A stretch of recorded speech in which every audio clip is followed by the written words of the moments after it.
করেছেন কে? দুই নাম্বার, স্বয়ং জিবরিল আমিন আলাইহিস সালাতু ওয়াস সালাম প্রতিবেশীর হকের ব্যাপারে নবীকে খুব বেশি তালকিন করেছেন। তিন নাম্বার, স্বয়ং হুজুর সাল্লাল্লাহু আলাইহি ওয়াসাল্লাম তিনি বলেছেন যারা আল্লাহ এবং পরকালের প্রতি বিশ্বাস রাখে তারা যেন প্রতিবেশীর সাথে সুন্দর নম্র ব্যবহার করে। সুবহানাল্লাহ। এবার আর একটু ক্লিয়ার হই, প্রতিবেশী বলতে আসলে আমরা কাদেরকে বুঝি? শরীয়তের পরিভাষায় যদি হাসান বসরি রাদিয়াল্লাহু তাআলা আনহুর উদ্ধৃতি দিয়ে বলি, হাসান রাদিয়াল্লাহু তাআলা আনহু, ওনাকে জিজ্ঞেস করা হয়েছিল প্রতিবেশী বলতে কারা, কারা প্রতিবেশী? হাসান রাদিয়াল্লাহু তাআলা আনহু জবাব দিলেন, তোমার ঘরের সামনের দিকে 40টা বাড়ি, তোমার ঘরের পিছনের 40টা বাড়ি, তোমার ঘরের ডানের 40টা বাড়ি, তোমার ঘরের বামের 40টা বাড়ি হচ্ছে তোমার প্রতিবেশী। হাসান বসরি রাদিয়াল্লাহু তাআলা আনহু বলছেন যে চতুর্দিকে 40টা ঘর, 40টা বাড়ি হচ্ছে তোমাদের প্রতিবেশী। তাহলে প্রতিবেশী যদি আমরা বুঝে থাকি তাহলে আগে রাসূল বলেছেন তাদের সাথে কোন রকমের আচরণ করতে হবে? উত্তম আচরণ করতে হবে, ভালো আচরণ করতে হবে। এবার আসুন, প্রতিবেশী বলতে তো আমরা শুধু বাড়িঘর বুঝলাম, কিন্তু 10তলা বিল্ডিংয়ে যারা আছে তারা একজনও আমাদের প্রতিবেশী না। কথা বলেন, তারাও তো প্রতিবেশী। কারণ এখানে তো হাসান বসরি রহমতুল্লাহি আলাইহি বলছেন ডানে বামে সামনে পিছনে, এখন উপরে নিচের কথা তো বলেনি। বাস্তবতা এমন, বিশাল সুউচ্চ বিল্ডিং, আকাশচুম্বী ইমারত দাঁড়িয়ে আছে, পার্শ্ববর্তী ফ্ল্যাটের ভাড়াটে বা সেই ফ্ল্যাটের মালিক বছরের পর বছর চলে যায়, চিনেও না এমন লোকও থাকে বাড়িতে। লোক চিনেও না কত তলায় থাকে, এই বাড়িতেই থাকে, তারই যে একজন প্রতিবেশী চিনে না। কারণ ইগো একটা বিষয় আছে যে আমার কি নাই, আমার কি নাই, সবই আছে, তোমার খবর নেওয়ার আমার টাইম নাই, এমনটা না। ইসলামের শিক্ষা হচ্ছে যত বড় অ্যাপার্টমেন্ট হোক, যত বড় সুউচ্চ ইমারত হোক, আকাশচুম্বী দালান হোক বা সামনে পিছনে যত বাড়ি হোক, ও মুসলিম হোক, মুসলিম হোক, হিন্দু হোক, যে কোনো ধর্মাবলম্বী হোক, সবাই তোমার প্রতিবেশী। আল্লাহর হাবিব বলেছেন সমস্ত প্রতিবেশীদের সাথে সুন্দর আচরণ করতে হবে। সুবহানাল্লাহ। খালি কি শুনবো না, মানার চেষ্টা করবো ইনশাআল্লাহ? মানবো ইনশাআল্লাহ। আচ্ছা, প্রতিবেশীর আরেকটা সুরত আছে, এটা তো বললাম বাড়ি ঘরের আশপাশে যারা আছে তারা প্রতিবেশী। আরেক প্রকারের প্রতিবেশী আছে যখন আপনি সফরে থাকেন, কোনো যানবাহনে আছেন, কথার কথা বাসের মধ্যে আছেন, আপনি একা এক সিট নিয়েছেন, পাশে আরেকজন সিট নিয়েছে, দুটো সিট থাকে সাধারণত। তাহলে আপনি যে আপনার পাশে আরেকজন বসা, ওই লোকটাও আপনার প্রতিবেশী। আশপাশে যারা আছে বাসের ভিতরে তারাও আপনার প্রতিবেশী। সুতরাং প্রতিবেশীর সাথে নবীজি তো বলেছেন উত্তম আচরণ করতে হবে। দুঃখজনক হলেও সত্য যে আজকে আমরা বাড়ির আশপাশের মানুষগুলোকে প্রতিবেশী হিসেবে জানলেও গাড়িতে, যানবাহনে, স্থলে, জলে, যে কোনো যানবাহনে যেই সকল পথচারীরা, সফরকারীরা, মুসাফিররা আমাদের সাথে থাকে তাদেরকে আমরা পরিপূর্ণ প্রতিবেশীর মর্যাদা দেই না।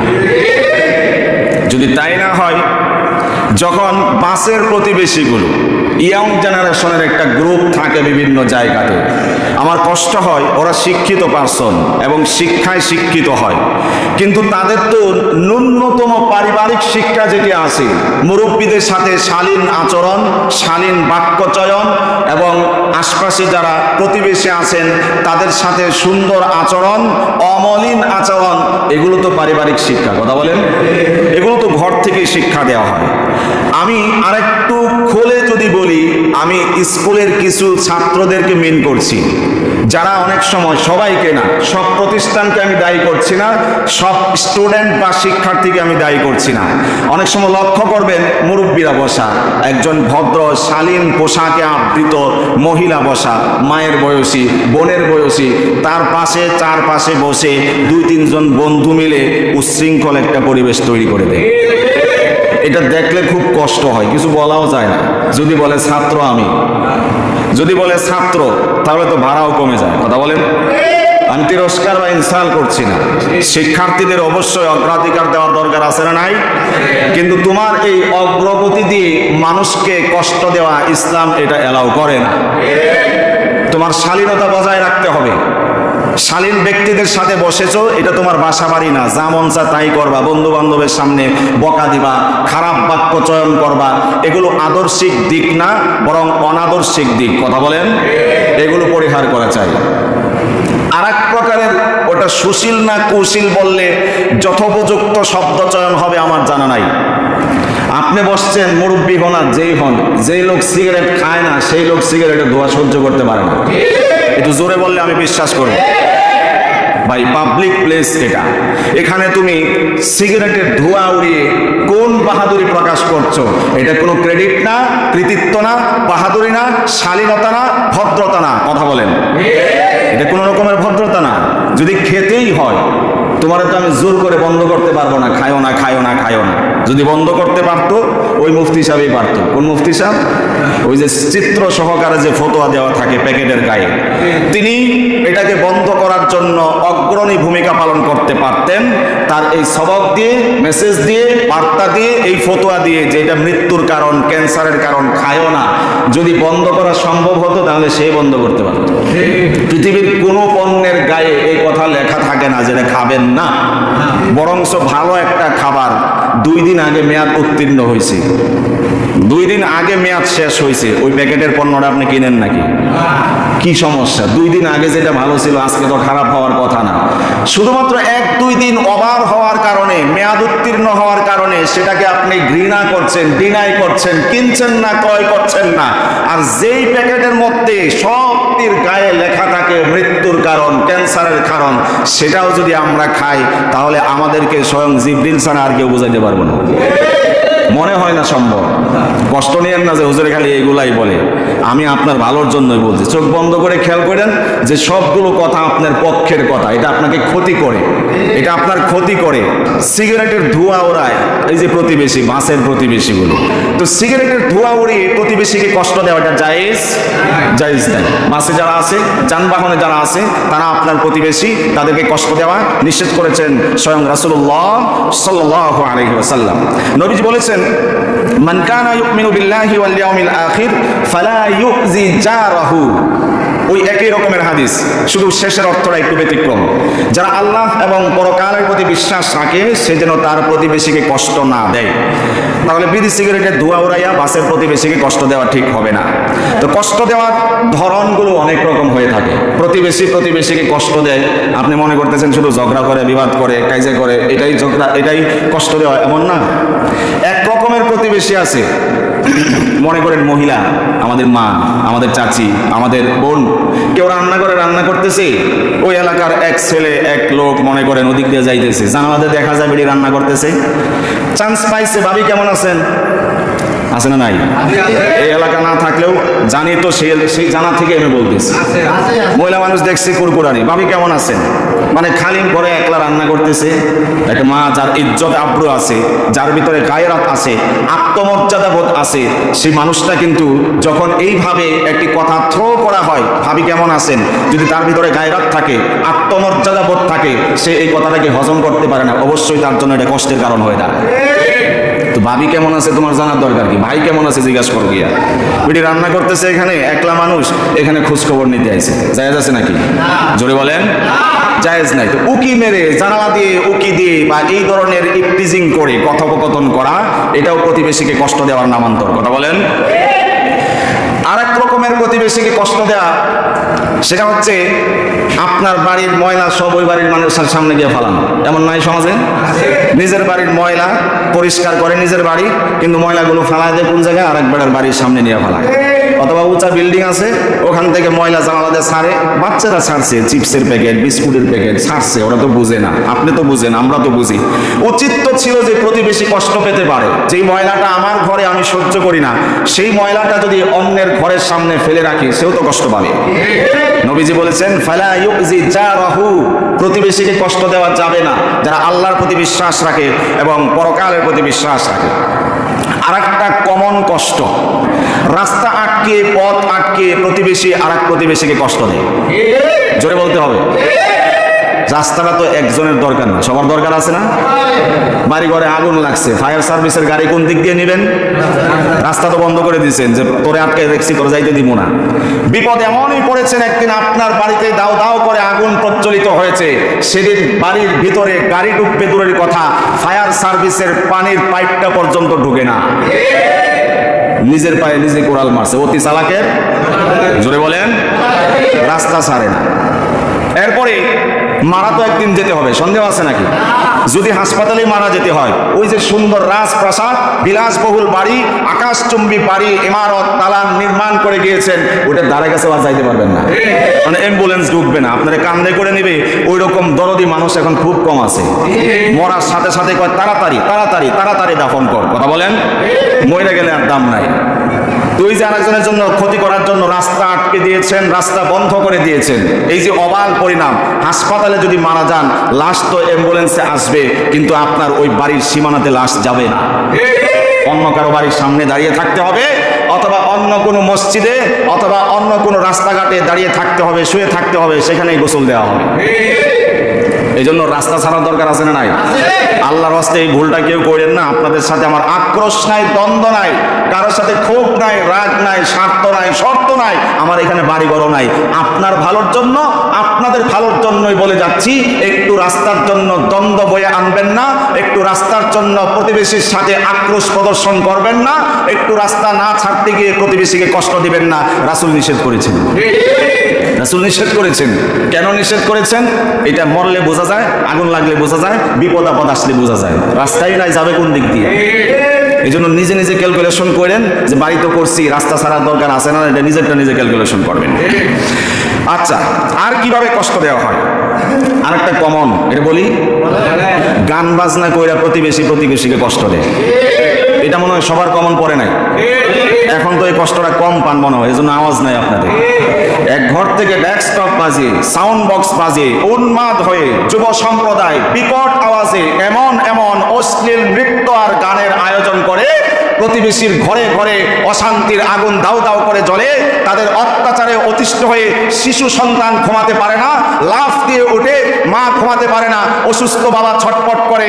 যত মানুষ কষ্ট পেয়েছে তোমার মতো অসভ্যের কারণে, আল্লাহর কসম করে বলি, সমস্ত মানুষের লানত অভিশাপ তোমার উপরে লাগবেই লাগবেই লাগবে, কোনো সন্দেহ।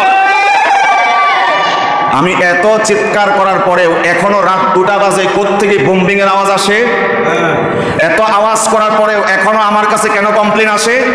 আপনি সমাজের কেমন মানুষ হয়েছেন যে মসজিদমুখী না? আপনি জিন্দেগিতে একদিন মসজিদে আসতে পারেন না, আপনি ডেস্কটপের আয়োজন করেন, বিয়াদি থেকে নৃত্যের আয়োজন করেন, তারপরে সঙ্গীত শিল্পীর আয়োজন করেন, বিভিন্ন রকমের অশ্লীল নৃত্যের পরিবেশন করেন, ফটকা ফুটিয়ে দিনের পর দিন, রাতের পর রাত, মধ্য রজনীতে, শেষ রজনীতে আঘাত করেন। জনগণ যদি আজকে কিছু নাও বলে, আল্লাহর আদালতে ছাড় পাওয়া যাবে না, যাবে না, যাবে না। কষ্ট নিয়েই বলছি, প্রস্তুতি নিয়ে আসি নাই, বা বলার আগ্রহ ইচ্ছা নিয়েও আসি নাই। আমি আগেও বলছি, চাকরি থাকলে থাকবো, না থাকলে নাই। হায়াত মওত কার হাতে? রিজিকের ফয়সালা কার হাতে? কেউ যদি আমারে খুন করতে চায়, মারতে চায়, মারুক, শহীদি মর্যাদায় আমি চাই, দরজায় চাই। এখানে আমাকে হত্যা করা হবে, শহীদ করা হবে, আল্লাহর জান্নাতে বিনা হিসেবে হাসতে হাসতে চলে যাবো ইনশাআল্লাহ। পরোয়া করে কথা বলার কোনো সুযোগ নাই। হক যেটা, অথেন্টিক যেটা, অথরিটি যেটা, সেটা বলতেই হবে। জনগণের পক্ষের কথা যেটা, ইসলামের পক্ষের কথা যেটা, ঈমানের পক্ষের কথা যেটা, তাহজিব তামাদ্দুনের কথা যেটা, সেটা আমাদের বলতেই হবে। রাত 2টার সময়, এই কয়েকদিনের ভিতরে আমি নিজে রাত 2টার সময় ফটকার আওয়াজ শুনে লাফ দিয়ে উঠছি। বেটা, তোরে যদি আমি মাফ না করি, জনগণ যদি মাফ না করে, এলাকার প্রতিবেশী যদি মাফ না করে, তুই যদি লজ্জিত না হও, মাফ না চাও, আল্লাহর আদালতে তোমাকে জবাবদিহিতার কাজ করে দেবে। নিজের মন গড়া ক্ষোভ প্রকাশ করছি না। এই যে মানুষের আত্মায় তুমি কষ্ট দিলা, অনেক মানুষের ওজর পেশ করে, আমরা তো জানি না তুমি কেমন মুসলমান। মসজিদের সমস্ত মুসল্লি ঐক্যবদ্ধ হয়েছে, সমস্ত মুসল্লি এক বাক্যে তারা আমার সাথে সমর্থন দিয়েছে, সমর্থন জুগিয়েছে, এলাকায় কোনো গান বাজনা চলবে না। এটা সমস্ত মানুষের যৌথ সিদ্ধান্ত, আমি মোল্লার একক সিদ্ধান্ত না। সমস্ত মানুষ সেদিন হাত উঁচিয়ে তারা সাক্ষ্য দিয়েছিল যে আমরাও চাই সমাজের কোনো ঘরে গান বাজনা হবে না। কারা কারা চান আজকে আবার হাত তুলে দেখান। নারায়ে তাকবীর, লিল্লাহি তাকবীর। আল্লাহ কবুল করুন। যদি এতটাই অ্যালার্ট আর সচেতন থাকেন, তারপরেও গান বাজনা হয় কিভাবে? আমি ফিতনা লাগানোর পক্ষে না, আপনি মারামারি করেন গিয়ে বাধা দেন সেটার পক্ষে না। আমি বলেছিলাম আমর বিল মারুফ নাহি আনিল মুনকার, এই কাজ তো আমরা অনেকেই করি। এটাকে শুধুমাত্র দিন ভিত্তিক করলে হবে না, তারিখ ভিত্তিক করলে হবে না, সময় ভিত্তিক করলে হবে না, বরং যতদিন হায়াত থাকবে সবার জিম্মাদারি আমর বিল মারুফ, মানুষকে সৎ কাজের আদেশ করতে হবে, অসৎ কাজ থেকে নিষেধ করতে হবে। এটা আমার একা জিম্মাদারি? কথা বলেন, এই জিম্মাদারি কে দিয়েছেন? সবাইকে দিয়েছেন। স্বয়ং রাসূল সাল্লাল্লাহু আলাইহি ওয়াসাল্লাম বিদায় হজের ভাষণে লিউবাল্লিগুশ শাহিদ মিনকুমুল গায়ব, যারা উপস্থিত আছো, উপস্থিত যারা নাই তাদের কাছে জিম্মাদারি পৌঁছায় দিও। সবার কাছে কিয়ামত পর্যন্ত যারা আসবে সকলের নিকট এই জিম্মাদারি পৌঁছবে। জিম্মাদারি সবাইকে দেওয়া হয়েছে, শুধুমাত্র যারা দাওয়াত ভিত্তিক কার্যক্রমের সাথে জড়িত তারাই এই কাজ করবে এমন না, মোল্লা মুন্সিরা কাজ করবে এমন না, যারা মুসলমান ইমানদার সবার উপরে এই জিম্মাদারি আছে না নাই? সবাইকে এই কাজ করতে হবে, সেটার জন্য হস্তক্ষেপ না। আমি আপনাকে বলছি না ফিতনা হোক, বলছি না আপনি হাঙ্গামা সৃষ্টি করেন। হ্যাঁ, এটা জানিয়ে দেন মসজিদ থেকে সবাই এক বাক্যে সাপোর্ট করেছে যে এই এলাকায় গান বাজনা হতে পারবে না। তোমরা এটা জানো না? জবাব আসে অনেক জায়গা থেকে নাকি যে আমরা তো জানি না। এই জানি না বলাটা এটা কত বড় কষ্টের কারণ হতে পারে আমাদের জন্য। যে লোক জানে না তার মানে সে লোক মসজিদে আসে না। কথা বলেন, যে লোক জানে না তার মানে মসজিদেও আসে না। আর মসজিদে আসলে হয়তো বা একামতের সময় আসে। ওজর যদি হয়, আমি তাদেরকে দোষারোপ করছি না, ওজর হিসেবে দেরি হতেই পারে, নামাজও মিস যেতে পারে শরীরে ওজর থাকলে। কিন্তু যদি অভ্যাসে পরিণত হয় যে প্রত্যেক জুম্মার দিন একামতের সময় যাবো, কারণ আগে যদি যাই কোনো কথা যদি আমার লাইগা যায়, হেদায়েতের কারণ হয়ে যায়, তাহলে তো আর এটা করতে পারবো না, ওইটা করতে পারবো না, এত তাড়াতাড়ি মোল্লা হওয়ার দরকার নাই। হ্যাঁ, এমন হয় টুপি মাথায় দিলে এক বন্ধু আর এক বন্ধুর ইনসাল করে, কিরে মোল্লা হয়ে গেছিস দি, আছে না নাই? দাড়ি রাখলে তারা আঙ্কেল বলে ক্রিটিসাইজ করে, আছে না নাই? মোল্লা মুন্সি বলে ক্রিটিসাইজ করে। হাত মোজা যদি কোনো মহিলা পরে, পাশের বাড়ির বেড়ি করে রাবিয়া বস্তি হয়ে গেছিস, আছে না নাই? দেন হ্যাঁ, পর্দা করে না, মডার্ন, যেটা পরিধান করছে এটা বুরকা না, পোশাক। কিন্তু পাশের বাড়ির বোনটা সে দিনের কথা বোঝার পরে, জানার পরে মানার চেষ্টা করছে, হাত মোজা পাও মোজা আস্তে আস্তে তার ভিতরে আসছে, ওই বেড়ি কয় রাবিয়া বস্তি হয়ে গেছো নাকি? কত দেখলাম, এই দিন না কেমন আছিল, আজকে তুমি একবারে তারা করতে দাও। এই যে একটা কটূক্তি, ইনসাল, তিরস্কার, এটা তার আমলের প্রতি অনীহা সৃষ্টি করে। যুবক তখন দাড়িতে হাত দেয়, যুবক তখন পোশাক খুলে ফেলে, সুন্নাহ পোশাক খুলে ফেলে, মা বোন তখন মোজাগুলো খুলে ফেলে মানুষের তিরস্কারের কারণে। যে কথা বলছিলাম, কষ্ট নিয়েন না ভাই। ওই যে গান বাজলে আপনার যেমন কষ্ট হয় আমারও কষ্ট হয়, কিন্তু আমাকে যেহেতু আল্লাহ কথা বলার সুযোগ দিয়েছেন এজন্য বলার দরকার আছে না নাই? শুধু আপনারা ইসলামের জন্য সমর্থন যোগাবেন, থাকবেন ইনশাআল্লাহ। মরণের ওগুলো পরোয়া করার দরকার নেই, মরতে তো একদিন হবে, সবাই একদিন চলে যেতে হবে। কিন্তু সমাজ সুন্দর হোক চান আপনারা? অপসংস্কৃতি দূর হোক চান আপনারা? 2-3 জন মানুষ, আপনারা কেউ চান না? আমি তো আপনাদের মনের কথাগুলোই বলতেছি। যেই লোকটা গান বাজনা করে সেও আর একজনের গান বাজনা কিন্তু কানে আসতে সহ্য করতে পারে না, কষ্ট হয়। এটা কোন সংস্কৃতি ভাই? 5 জুমা পর্যন্ত বিবাহ নিয়ে আমি A to Z আলোচনা করেছিলাম। এটা ইবাদত, ইবাদতকে আপনি অশ্লীলতা দিয়ে কলুষিত করছেন, আল্লাহর দরবারে জবাব দিতে হবে, ছাড় পাওয়া যাবে না। ইবাদতকে আপনি কলুষিত করছেন নাজায়েজ, নাপাক, অশ্লীল কাজ দিয়ে। ওই যে নবদম্পতির বিবাহ হচ্ছে, আশা করা যায় না ওখান থেকে রাবিয়া বস্তি আর বড় পীর আব্দুল কাদের জিলানী জন্ম নিবে। ওরা বলেন যেই লোকের ইবাদত বৈবাহিক ইবাদতে শুরু হয়েছে গান বাজনা নৃত্যের মাধ্যমে, ডেস্কটপ আর সাউন্ড বক্সের অশ্লীল আওয়াজের মাধ্যমে, সেই নবদম্পতির ঘর থেকে বড় পীর আব্দুল কাদের জিলানী রহমাতুল্লাহি আলাইহি জন্ম নেবে, রাবিয়া বস্তি জন্ম নেবে, কোশ্চিন কালেও আশা করা যায় না।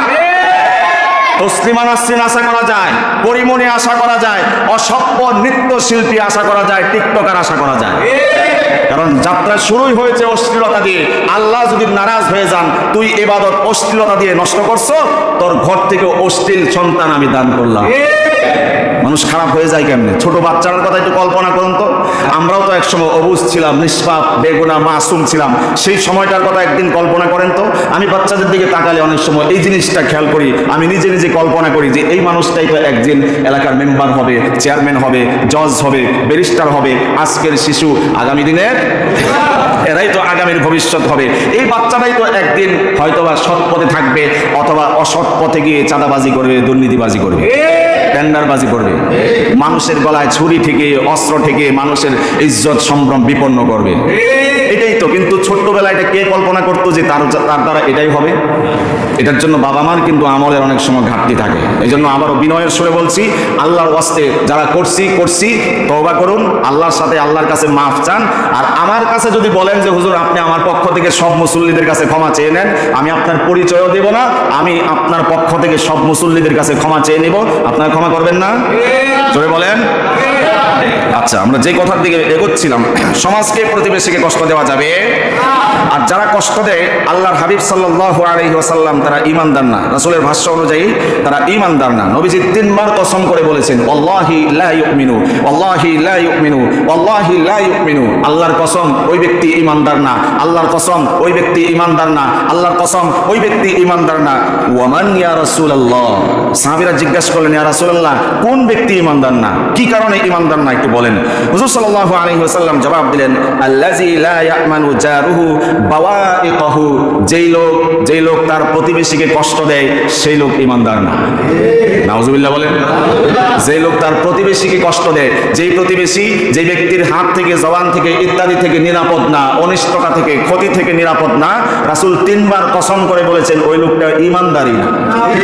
সে কমপ্লিটলি ঈমানদার না, সে হয়তো দাবিদার ঈমানদার, কিন্তু রাসূলের ভাষ্য মোতাবেক যে মানুষ প্রতিবেশীকে কষ্ট দেয় তার ঈমানের মধ্যে ত্রুটি রয়েছে। আবার একটি অবাল পরিণামের কথা রাসূল বলেছেন। একটা তো বলছেন ঈমানদার না, যে লোকের ঈমান নাই সেই লোকে জান্নাতে যাইব নাকি? নবীজি বলেছেন, লা ইয়াদখুলুল জান্নাতা মান লা ইয়ামানু জারুহু বাওয়াইকাহু, যেই লোক তার প্রতিবেশীকে কষ্ট দেয়, রাসূল সাল্লাল্লাহু আলাইহি ওয়াসাল্লাম বলেছেন ওই লোক জান্নাতে যাবে না। যে প্রতিবেশীকে কষ্ট দেয় রাসূল বলেছেন সেই লোক কই যাবে না? জান্নাতে যাবে না।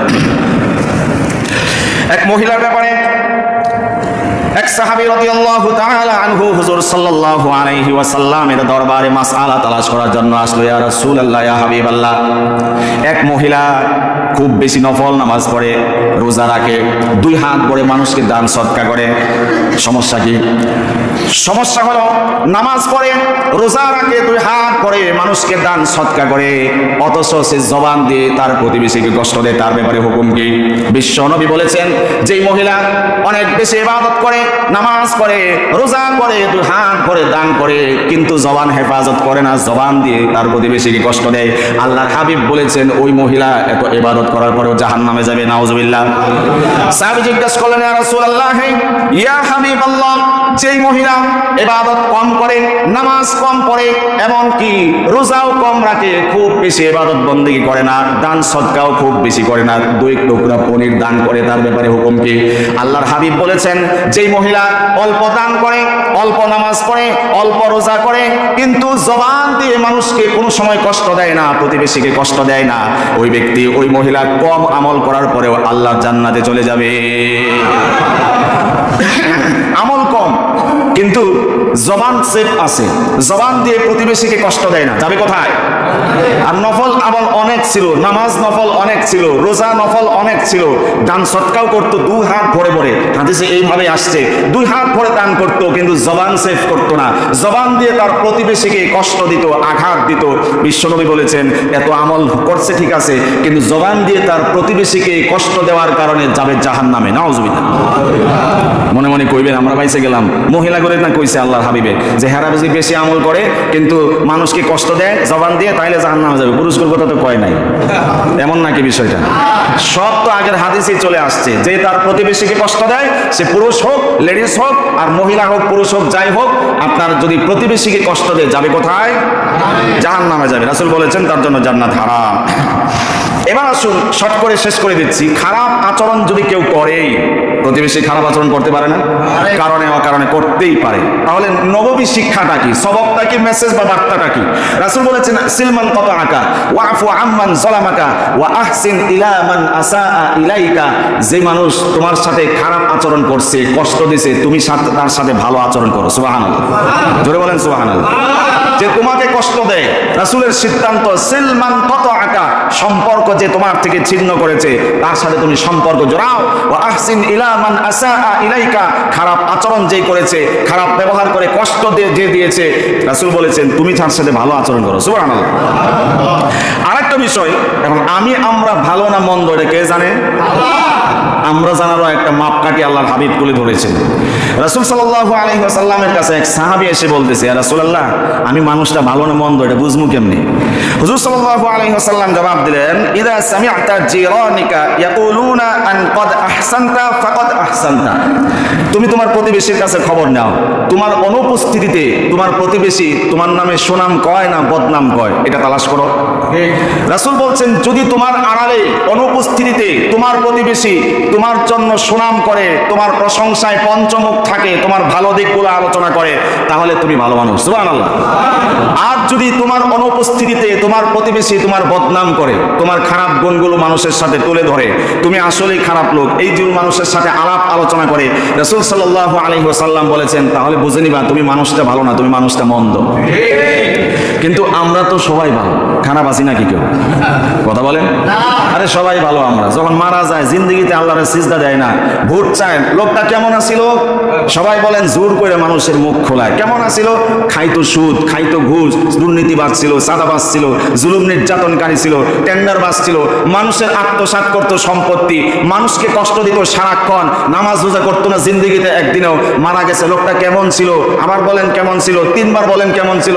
যত তারা তিনবার যত আওয়াজ দেয়, একবারের সময় একটু স্লো হয়, আর একবারের সময় আওয়াজ একটু বাড়ে, তৃতীয়বারের সময় আর একটু বাড়ে। ওই লোকটা ভালো আছিল। জোর করে আপনার মিথ্যা কথা বলাইছে। এরকম তেল মাখার দরকার নাই। যে লোক খারাপ আছিল আপনি খারাপ হওয়ার দরকার নাই, মরে যেহেতু গেছে, কমপক্ষে চুপ থাকবেন। আমার হা বলারও দরকার নাই, না বলারও দরকার নেই। আমাকে মিথ্যা কথা বলে গোনা কামাইতে যাবেন কিছু। আর যেই মানুষ ভালো, যেই মানুষ নামাজি, সেই মানুষের ভোট চাইতে হয় না। মৃত্যুর শয্যায় শায়িত হওয়ার সাথে সাথে এলাকার মানুষ, এলাকার মুসল্লি, মসজিদের মুসল্লি সবাই এক বাক্যে সাক্ষ্য দেয় লোকটা ভালো ছিল। ভোট চাইয়া জোর করে মানুষের ভালো স্বীকৃতি নেওয়া, এটা ইসলাম এলাও করে না। আরেকজনের খামাখা মিথ্যাবাদী বানাই দিয়েছে। গরু চুরি করছে, হ্যাঁ আইসা কয় আমি শুধু গরু চুরি করছি, বাছুরটা তো রাইখে আসছি, আমি ভালো মানুষ। গরু চুরি করে বাহাদুরি করে যে আমি ভালো মানুষ। কেমনে? আমি তো খারাপ চোর না, গরু না চুরি করছি, বাছুর তো দুইটা ছিল, ওগুলো আনি নাই। ডাকাতি করছে, টাকা পয়সা নিয়ে আসছে, আবার দাবি করে আমি ভালো ডাকাত। কেমনে? ওই বেটির গলার মধ্যে হাড় ছিল, ঝুলতেছিল, চকচক করতেছিল সোনার অলংকার গুলা, ওগুলা তো না আনি নাই। আমি চাইলে অস্ত্র ঠেকায় তার ইজ্জত হানি করতে পারতাম, সেগুলোও করি নাই, টাকা পয়সা না আনছি, আমি তো ভালো মানুষ। আর সাহাবীরা কেমন প্রকৃতির মানুষ ছিলেন, তারা নিজেদেরকে জাস্টিফাই করেন, ইয়া রাসূলুল্লাহ আমি ভালো না মন্দ বুঝবো কিভাবে? আল্লাহু আকবার। নিজেরে নিজে ভালো দাবি করলেই ভালো হওয়া যায় না। লোকে যারে ভালো বলে সেই আসলে ভালো। রাসূলের কথাও এমন, ইসলামের কথাগুলো এমন যে তোমার আড়ালে তোমাকে যে ভালো বলে তাহলে সত্যিই তুমি ভালো। আরো কিছু কথা ছিল। হুজুর সাল্লাল্লাহু আলাইহি ওয়াসাল্লাম প্রতিবেশীদের ব্যাপারে বলেছেন, যখন কিছু খানা পাকান, আল্লাহর হাবিব সাল্লাল্লাহু আলাইহি ওয়াসাল্লাম বলেছেন যদি ঝোল জাতীয় তরকারি হয় তাহলে পানি একটু বেশি দিও। সুবহানাল্লাহ। কেন? একটু পানি বেশি দিয়া ঝোলটা বেশি করবা, তোমার ঘরে পাশের ঘরে যে প্রতিবেশীটা আছে ওই প্রতিবেশীর কাছে খাবার তরকারি হওয়ার পরে পৌঁছায় দিবা। সুবহানাল্লাহ। জোরে বলেন সুবহানাল্লাহ। এই কৃষ্টি কালচার এক সময় ছিল গ্রামগঞ্জে, এখন গ্রামেও নাই যতটুকু জানি। যার কারণে এখন প্রতিবেশীর সাথে সুসম্পর্ক থাকবে দূরের কথা, ভাই ভাইও সুসম্পর্ক নাই। একটু ভালো কিছু পাকালে পাশের ঘরে পাঠায় দিত, ওই ঘর থেকে আবার এই ঘরে আসতো। এক কাপ লবণ এটাও উদার নিত, হাওলাত নিত, যে চাষি একটু লবণ দেন, আমাদের লবণটা শেষ। আবার তার ঘরে লবণ আসলে ওটা আবার রিটার্ন করতো, ফেরত দিত। একটু রসুন, চিনি, আদা, হাবিজাবি যেগুলো লাগে মহিলাদের, এক ঘর থেকে আরেক ঘর থেকে এভাবে উধার দেওয়ার, হাওলাত দেওয়ার প্রথা ছিল যতদিন সমাজে শান্তি বজায় ছিল ততদিন। আজকে এগুলো নাই। প্রতিবেশীকে কেয়ার করে না, মরলে মর, বাঁচলে বাঁচ, কোনো আপত্তি নাই, আমি তো ছয়তলায় শুয়ে আছি। ওই আবার কারো ছয়তলা বললে রাগ করেন না, আমি এটা বললাম আর কি, ছয়তলা, কার বাড়ি কয়তলা আমার জানা নাই। যে কথা বলছিলাম, প্রতিবেশীর গুরুত্ব দেওয়া দরকার আছে না নাই? প্রতিবেশীর খবর নেওয়ার দরকার আছে না নাই? আল্লাহর হাবিব সাল্লাল্লাহু আলাইহি ওয়াসাল্লাম বিশ্ব মানবতার ফেরিওয়ালা, তিনি আমাদেরকে মানবতা, উদারতা শিক্ষা দিচ্ছেন। তুমি একা শুধু পেট করে খাও না, প্রতিবেশী কোন অবস্থাতে আছে খোঁজ খবর নাও। সুতরাং আমরা আদর্শ শিখবো, মানবতা শিখবো, উদারতা শিখবো রাসূলুল্লাহ সাল্লাল্লাহু আলাইহি ওয়াসাল্লামের কাছ থেকে। যারা মানুষের মুখের খাবার তুলে নেয়, অভুক্ত ফিলিস্তিন, এমনকি ক্ষুধার্ত ফিলিস্তিনের খাবার, প্রাণের খাবারগুলো যারা ছিনিয়ে নিয়ে যায়, এমনকি খাবার নেওয়ার সিরিয়াল ধরার অপরাধে যারা তাদেরকে হত্যা করে, শহীদ করে, তাদের শুধুমাত্র নিজেদের স্বার্থে, নিজের পিঠ ঠেকানোর জন্য সব করে, আর বাস্তবে মুসলমানদেরকে নিধন করার জন্য উৎসব আয়োজন করে। তাদের থেকে আমরা হিউম্যানিটি শিখতে চাই না, তাদের থেকে উদারতা মানবতা শিখতে চাই না। আমাদের উদারতার একমাত্র লিডার হচ্ছেন মুহাম্মদুর রাসূলুল্লাহ সাল্লাল্লাহু আলাইহি ওয়াসাল্লাম। সাসাগর খবর শুরু হয়ে গেছে, অনেক করছে। আমাদের শুধু কান্না ছিল, অস্ত্র বিসর্জন ছিল, মোনাজাতে শুধু সামিল রাখতে পেরেছিলাম, রাজপথে গিয়ে স্লোগান দিতে পেরেছিলাম। আজকে আমরা আশার বাণী দেখতে পাচ্ছি, আশার হাল হাকিকত পর্যবেক্ষণ করছি। অচিরেই ইসরায়েল নিশ্চিহ্ন হবে, ফিলিস্তিনের পতাকা আল আকসায় পতপত করে উঠবে ইনশাআল্লাহ। তাদের একটা কিতাব আছে, যে কিতাবের মধ্যে ইহুদিদের একটা কিতাব, এই ইহুদিদের কিতাবের নাম হচ্ছে তালমুদ। তালমুদ কিতাবের মধ্যে ওদের যে শিক্ষকরা আছে, ইহুদি আলেমরা আছে, তারা বিভিন্ন ভবিষ্যৎবাণী করছে। এর মধ্যে একটা ভবিষ্যৎবাণী আছে, ইহুদি সম্প্রদায়, ইহুদি রাষ্ট্র 80 বছরের বেশি টিকবে না। ঠিক বলেন না বলেন, এটা তাদের একটা আত্মবিশ্বাস আর কি। ভবিষ্যৎবাণী তারা করছে। আজকে সেই 1948 থেকে আজকে 2025 সাল, আমরা যে ইরানের আজকে আমরা নিক্ষেপের অবস্থাগুলো পর্যবেক্ষণ করছি, ইরান আর ইসরায়েলের যে দ্বন্দ্ব পরিলক্ষিত হচ্ছে গোটা বিশ্বের সামনে, আমরা বিশ্বাস করি আর 2-3 বছর পরে 2028 সাল আসবে। এর আগে তাদের ভবিষ্যৎবাণী অনুযায়ী ইসরায়েলের নাম নিশানা বিশ্বের মানচিত্র থেকে মুছে যাবে ইনশাআল্লাহ। তারা ভবিষ্যৎবাণী করছে। এমনকি তারা 2000 বছরের ইতিহাস রিসার্চ করে বলেছে, বিগত 2000 বছরে কোনো ইহুদি সম্প্রদায়, ইহুদি রাষ্ট্র 80 বছরের বেশি টেকসই হয় নাই। শুধুমাত্র 2টি সম্প্রদায় রাষ্ট্র তারা রাজত্ব করেছে 80 বছরের বেশি। একটি হচ্ছে কিং ডেভিড, অর্থাৎ দাউদ আলাইহিস সালাতু ওয়াস সালাম রে তারা ডেভিড বলে সম্ভবত তাদের ভাষায়। দাউদ আলাইহিস সালাতু ওয়াস সালামের রাজত্ব 80 বছরের বেশি টেকসই হয়েছিল, তাদেরকে তারা এখান থেকে বাদ দিয়েছে। আরেকটি ইহুদিদের রাজত্ব হচ্ছে হাসমোনিয়ান, এই হাসমোনিয়ান রাজত্ব 80 বছরের বেশি টেকসই হয়েছিল। এছাড়া বিগত 2000 বছরে কোনো ইহুদি রাষ্ট্র একসাথে এক রাষ্ট্রের মধ্যে 80 বছরের বেশি থাকতে পারে নাই। আমরাও আল্লাহর উপর আস্থা ইয়াকিন রেখে বলছি, রাসূল সাল্লাল্লাহু আলাইহি ওয়াসাল্লামের ভবিষ্যৎবাণী আর হাদিসের আলোকে বলছি, অচিরেই ইসরায়েল ইহুদি নিপাত যাবে। ইসরায়েলের মানচিত্র, গোটা বিশ্বের মানচিত্র থেকে ইসরায়েলের নাম নিশানা মুছে যাবে। আল আকসায় মুসলমানদের পতাকা, কালিমার পতাকা পতপত করে উঠবে অচিরেই ইনশাআল্লাহ। আল্লাহ রাব্বুল আলামিন সেই সুদিন আমাদেরকে অচিরেই উপহার দিন। আল্লাহুম্মা আমিন। ওয়া আখিরু দাওয়ানা আলহামদুলিল্লাহি রাব্বিল আলামিন।